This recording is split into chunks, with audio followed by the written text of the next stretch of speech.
Hey YouTube, this video is about how I'm getting myself out of a trap that I seem to have got myself into around making things online and the perception I have of myself as not an online marketer, but someone who is treading increasingly into the waters of online marketing. And there's a lot of hang-ups around there that I kind of want to talk through at the moment. So I have no background in online marketing, right? I studied physics at university and energy policy. I worked for 10 years in energy innovation, electricity networks, and that kind of thing, and consulting in corporates. I am not an online marketer. However, I now appear to have the kind of life, having quit my job, where online marketing is something that I need to know about, need to do things with, because I make things online and I need to market them. Now, I got here over the last, I guess, almost 2 years now since I first started my first newsletter by not knowing what the hell I was doing. And that worked for me. I managed to get a decent following and sell a course that let me quit my job and do all the things. If you're watching this, you know who I am, so I don't need to go through that. Um, and I got there by doing it my way, and my way was very intuitive and sort of let me try things, playful, experimental, and just like, let's find out what happens kind of mindset. And the more I've been doing what I've been doing, the more I fall into the trap of I should be doing things like the other online people who make things do things, right? And a lot of the way they do things I don't particularly like. And I think that's what's been kind of holding me back a bit from making things and writing too much publicly because I don't want to see myself like that. I don't want to be that. It's not authentic to who I am or how I want to do things. And this is getting a bit tricky because I now have, I guess, what would be known as different online properties or brand things or containers.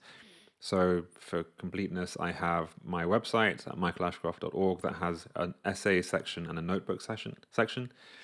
I have a newsletter, which I started, the one I mentioned before, it's almost 2 years ago, Thinking Out Loud, which is a personal, talk about whatever I want to talk about, weekly thing.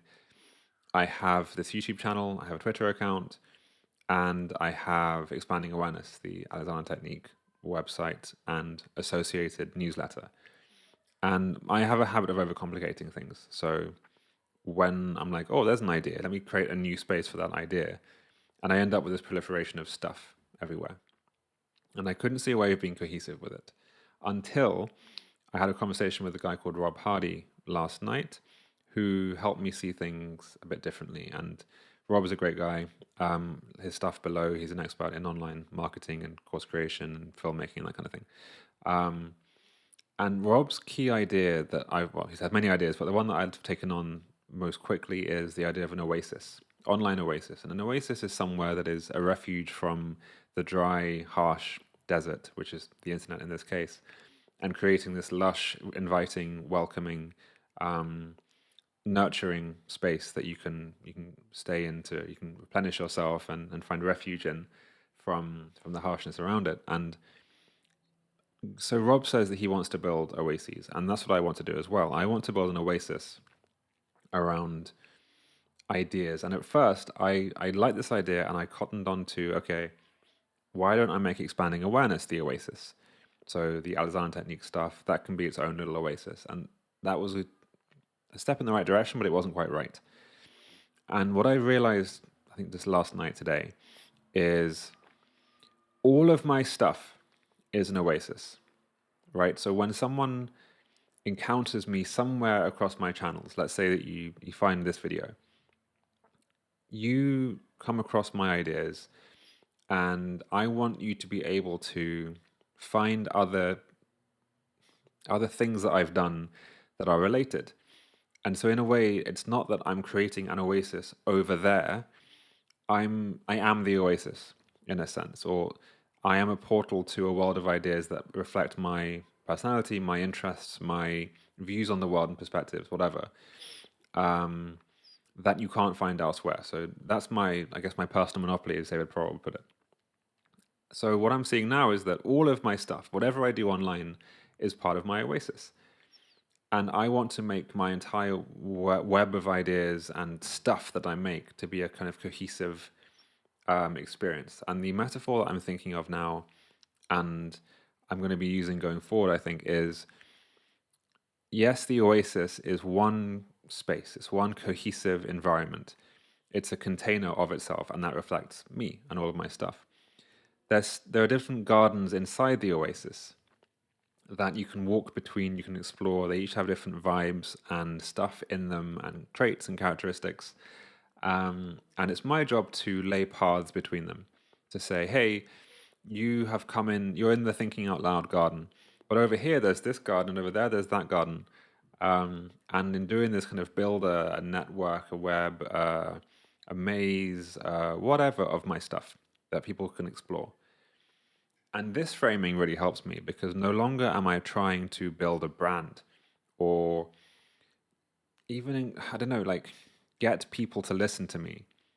I can just put stuff out there, link it all together in a way that makes sense to me and would, I guess, invite people to explore, but then leave it there, right? So if you want to come along into my oasis, you can hang out, you can look at all the stuff, cool, and then you can leave if you want to, and that's fine.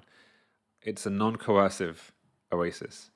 It's meant to be a place that you can just hang out and meet other people, perhaps do fun things, learn interesting things, whatever it might be. And the framing of this as the oasis is me gives me permission to just do whatever the hell I like in this oasis, basically. I'm not following a script because the culture of the oasis, the I want to say that this is water from Foster Wallace is me, right? It's my input, it's my temperament, it's my personality, it's whatever I want it to be.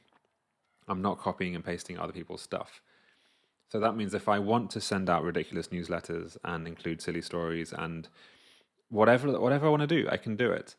And the people who will resonate with that will come and hang out there, and the ones who don't won't, and that's fine. So, and the one more benefit actually, I'm just thinking out loud here, is everything I build anywhere in the oasis is part of the oasis, right? So I might think, oh, I'm neglecting this garden a little bit, but that's okay. There are other gardens. It's not just one thing that's being neglected, but it's part of the wider network and the web of stuff. But again, at the same time, it says, okay, well, I am neglecting that bit. Let me tend to that garden. Let me put some stuff there.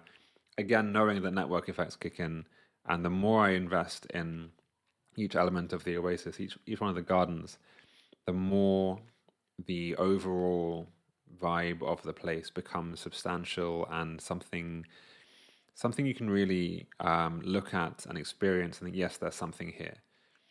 So if you may have found this via YouTube, you may have come here via Twitter or whatever.